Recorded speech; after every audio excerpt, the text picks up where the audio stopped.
के तांडुल जगह पे प्रसन्न हो रहा है, इसलिए बहुत खुशी की बात है।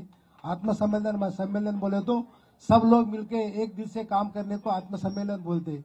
यहाँ पे सभी लोग हैं, जो सभी लोग बाहर है वो सब लोग मिलके एलआरडी के डेवलपमेंट के लिए, तेलंगाना के डेवलपमेंट के लिए काम करेंगे। एक ऐसा एक प्रतिज्ञा लेके आज अपन आगे जाएंगे। इसलिए 7 महीने सम्मेलन के इस कार्यक्रम पे आए सो ऑनरेबल गेस्ट हमारे एमएलसी कविता का, उसी के साथ साथ एमएलए सुरेंद्र साहब, जेडपीटीसी मनोहर रेड्डी साहब, यहाँ के सीनियर नेता प्रताप रेड्डी साहब, जिला परिषद मेंबर श्रीलता संतोष जी, संजीव जी, अंजनुलु हमारे एक्स मिनिस्टर साहब, जिला परिषद चेयरमैन, जिला परिषद मेंबर कृष्णैया, उसी के साथ साथ Siddaiah ji, temple chairman Dattu, Satyamrao municipal council chairman Tanaji Patil, हमारे जेडपीटीसी शंकर नाइक, मनोहर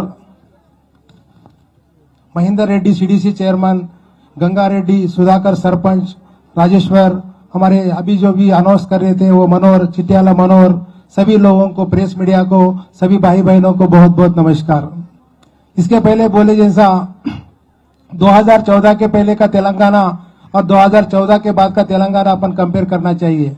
कभी भी पॉलिटिकल पार्टी एक मैनिफेस्टो लेके आके काम करते हैं, वो मैनिफेस्टो के में के आधे काम भी पूरे नहीं करते, मगर टीआरएस गवर्नमेंट और हमारे केसीआर साहब का गवर्नमेंट एक ऐसा गवर्नमेंट है जो SC, ST, BC, OBC, minority, below poverty line के लोगों के लिए काम करने वाला गवर्नमेंट है।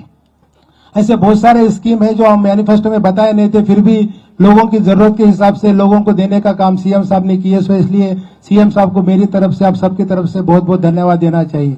ये किसानों के लिए काम करने वाला सरकार है, किसानों के लिए आगे आने वाला सरकार है। भारत देश में, भारत कृषि प्रधान देश है, किसान खुशहाल रहे तो भारत देश खुश रहता, तेलंगाना खुश रहता। बंगारू तेलंगाना मतलब तेलंगाना में का हर एक आदमी खुश रहेगा तो उसको बंगारू तेलंगाना माना जाता है। इसलिए हर एक आदमी के खुशी के लिए जो जो काम करना चाहिए वो सब काम, एक तरफ से वेलफेयर स्कीम, दूसरी तरफ से डेवलपमेंट के काम करके काम करने का काम किए सो है। इसके पहले भी बहुत सारी सरकारें थी, बीजेपी की सरकार थी, कांग्रेस की सरकार थी, पर वो लोगों ने 60-65 साल के कार्यकाल में कुछ काम तो नहीं किए। कांग्रेस की तो बोलने की बात ही नहीं, कांग्रेस में तो सरपंच से लेके प्राइम मिनिस्टर तक उनके ही लोग थे, जब भी वो लोग कुछ नहीं कर सके। अभी तो करने का सवाल ही नहीं आता। आपके पास कोई एमएलए कैंडिडेट बोल के आते जाते जा रहे, उन्हें करने का कुछ भी नहीं। उनका गवर्नमेंट दिल्ली में नहीं रहता, ना गली में नहीं रहता, इसलिए उनको ज्यादा सोचने की जरूरत नहीं है। और बीजेपी की बात है तो मैं अपने बाजू में महाराष्ट्र एक तरफ कर्नाटक है, दोनों स्टेट के अगर आप कंपैरिजन करेंगे तो महाराष्ट्र और कर्नाटक के लोग वही तेलंगाना में आके शामिल होकर तेलंगाना का डेवलपमेंट देख के, तेलंगाना का काम देख के अपने स्टेट में आने की कोशिश कर रहे हैं। इसका मतलब वो लोगों का डेवलपमेंट कितना कमजोर है और कितना फालतू टाइप का है, आप अंदाजा लगा सकते हैं। डेफिनेटली पिछले 7-8 साल में हर सेक्टर में हमने काम करने का काम किया है। खास करके किसानों के लिए रैतु बंधु, रैतु बीमा, 24 घंटे बिजली देने का, मिनिमम सपोर्ट प्राइस देने का, उसी के साथ साथ हमारे महिलाओं के लिए केसीआर किट देने का, कल्याण लक्ष्मी शादी मुबारक देने का, दलितों के लिए दलित बंधु देने का, हॉस्पिटल के बारे में, एजुकेशन के बारे में हर तरह का डेवलपमेंट किए सो है। हम लास्ट टाइम अक्का और हम जब पार्लियामेंट में थे, मैक्सिमम हम तेलंगाना के लिए ज्यादा से ज्यादा फंड्स लेके आके रोड्स का हो, अलग अलग काम करने का भी काम किए सो है।